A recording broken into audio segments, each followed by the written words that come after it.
సహకరించకపోతే ఇదే జాతీయ రహదారులు సమస్య పరిష్కారమయ్యేంత వరకు నిర్బంధం చేస్తామని చెప్పేసి అంగన్వాడీ వర్కర్స్ యూనియన్ గా విజ్ఞప్తి చేస్తున్నాం. సోదరి సోదరులారా, 2017 నుంచి ప్రతి అంగన్వాడీ కేంద్రానికి దాదాపు 3,000 నుంచి 4,000 రూపాయల టీఏ బిల్లులు వాళ్ళు కట్టినటువంటి పోపు గింజలు, నూనె, చింతపండు గింజలు పెండింగ్ లో ఉన్నాయి.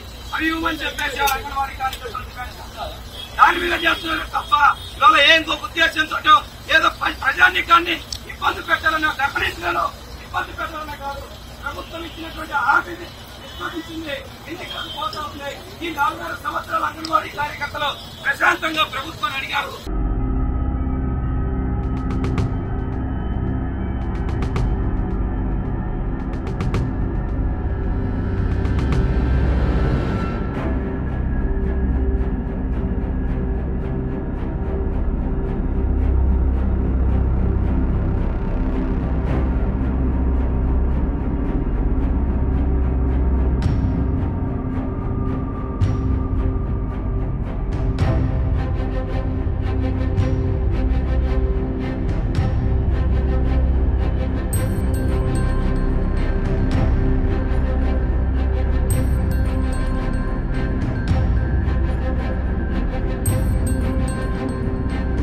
మరిన్ని వీడియోస్ కోసం ఛానల్ ని సబ్స్క్రైబ్ చేయండి. లేటెస్ట్ అప్డేట్స్ కోసం వాట్సాప్ ఛానల్ ని ఫాలో చేయండి.